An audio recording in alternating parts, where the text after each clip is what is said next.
मुख्यमंत्री पुष्कर सिंह धामी ने बुधवार को 9वें अंतर्राष्ट्रीय योग दिवस के अवसर पर पतंजलि योग पीठ फेज 2 हरिद्वार के मैदान में आयोजित कार्यक्रम में योगाभ्यास किया। कार्यक्रम का शुभारंभ मंत्रोच्चारण के बीच दीप प्रज्वलित कर किया गया। योगाभ्यास के बाद अपने संबोधन में सभी को योग दिवस की हार्दिक बधाई व शुभकामना देते हुए मुख्यमंत्री ने कहा कि प्रधानमंत्री नरेंद्र मोदी के एक दृढ़ संकल्प से प्रारंभ हुई यह यात्रा आज आप सभी के समर्पण और दृढ़ता के कारण इस गंतव्य तक पहुंच सकी है। सनातन संस्कृति का उल्लेख करते हुए पुष्कर सिंह धामी ने कहा कि हमारी गौरवशाली सनातन संस्कृति का मूल आधार वसुधैव कुटुंबकम है और यही हमारे देश की 140 करोड़ जनता का मूल संस्कार भी है, जो संपूर्ण विश्व को एक परिवार का रूप मानता है। इसी सिद्धांत को केंद्र में रखते हुए इस वर्ष अंतर्राष्ट्रीय योग दिवस की थीम वसुधैव कुटुंबकम के लिए योग तय की गई। मुख्यमंत्री ने कहा कि अनेकों वैश्विक चुनौतियों और षड्यंत्रों का सामना करने के बावजूद भारत ने कभी भी मानवीय मूल्यों से हटकर आचरण नहीं किया और हमारी इस लोक कल्याणकारी अवधारणा का आधार हमारी संस्कृति है, जिसके मुख्य स्तंभों में से एक योग भी है। इसी वजह से योग आज दुनिया के करोड़ों लोगों की दिनचर्या का अहम हिस्सा बन गया है, जो विश्व को भारतीय संस्कृति के साथ और अधिक प्रगाढ़ता से जोड़ने का काम कर रहा है। भारत की संत परंपरा हमेशा से ही देश प्रथम की परिकल्पना को साकार करने का माध्यम रही है और पतंजलि योग पीठ की स्थापना भी इसी उद्देश्य से हुई है। योग गुरु स्वामी रामदेव जी ने भारत को पुनः विश्व गुरु बनाने के उद्देश्य से राष्ट्रीय चेतना को जगाने का कार्य किया है। मुख्यमंत्री ने कहा कि प्रधानमंत्री और महान योग साधक नरेंद्र मोदी के नेतृत्व में आज भारत एवं भारतीय संस्कृति का मान सम्मान और स्वाभिमान संपूर्ण विश्व में बढ़ रहा है तथा भारत विश्व गुरु के पद पर पुनः आरूढ़ होने के लिए तैयार हो रहा है। अंतर्राष्ट्रीय योग दिवस इसका एक सर्वश्रेष्ठ उदाहरण है। पुष्कर सिंह धामी ने कहा कि प्रधानमंत्री नरेंद्र मोदी आज सायंकाल अमेरिका में योग दिवस में शामिल होंगे। उन्हीं के आह्वान पर आज विश्व के लगभग सभी देश अंतर्राष्ट्रीय योग दिवस मना रहे हैं तथा चित्तवृत्ति निरोध योग के माध्यम से हमारे जीवन में जो कमी है उसे दूर करते हुए संपूर्णता की ओर ले जाने का मार्ग दिखाया है।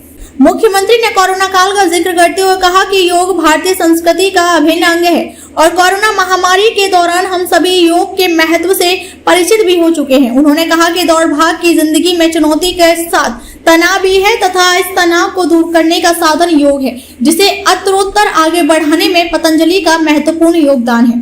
पुष्कर सिंह धामी ने कहा कि हमारा मन अत्यंत चंचल है, यह भौतिक साधनों के पीछे भागता है। यह दौड़ता हुआ मन कभी भी व्यक्ति को चेतना की गहराइयों में नहीं ले जा पाता। हमारे इसी अंतर्द्वंद को शांत करने की प्रक्रिया योग कहलाती है और योग से ही हमें अपने शुद्ध आत्म स्वरूप को जानने का अवसर मिलता है। यही कारण है कि आज भारत ही नहीं बल्कि विदेशों में भी योग की ख्याति बढ़ रही है और प्राचीन भारतीय पद्धतियों की महत्ता एवं वैज्ञानिकता सिद्ध हो रही है।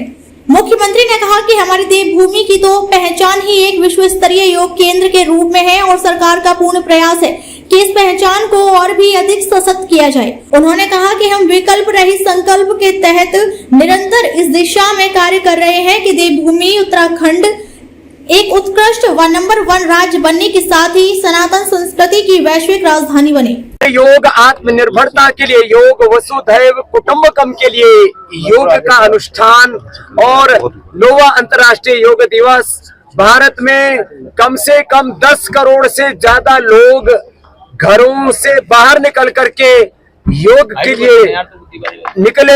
यह एक योग का अप्रतिम जलवा है और इस योग धर्म, वेद धर्म, ऋषि धर्म, सनातन धर्म के माध्यम से एक राष्ट्र धर्म की एक नई आगाज, युग धर्म का एक नया स्वर गुंजायमान हुआ है और यूएनओ में देश के प्रधानमंत्री योग कर रहे हैं।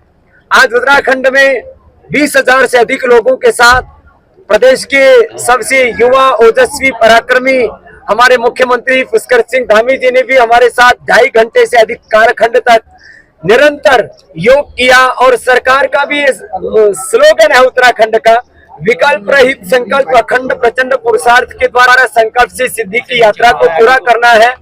योग युक्त, रोग मुक्त और नशा मुक्त उत्तराखंड बनाना है और योग के साथ उद्योग और उद्यमशीलता को आगे बढ़ाते हुए उत्तराखंड को दुनिया की सांस्कृतिक आध्यात्मिक राजधानी के रूप में विकसित करना है।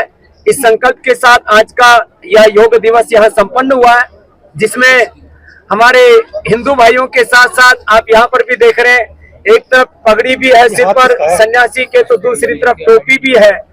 माने हिंदू, मुसलमान, सिख, ईसाई, जैन, बौद्ध, देश विदेश की जाति की, प्रांतों की सारी सीमाओं को पाट करके आज योगमय विश्व हो रहा है, योगमय युग हो रहा है।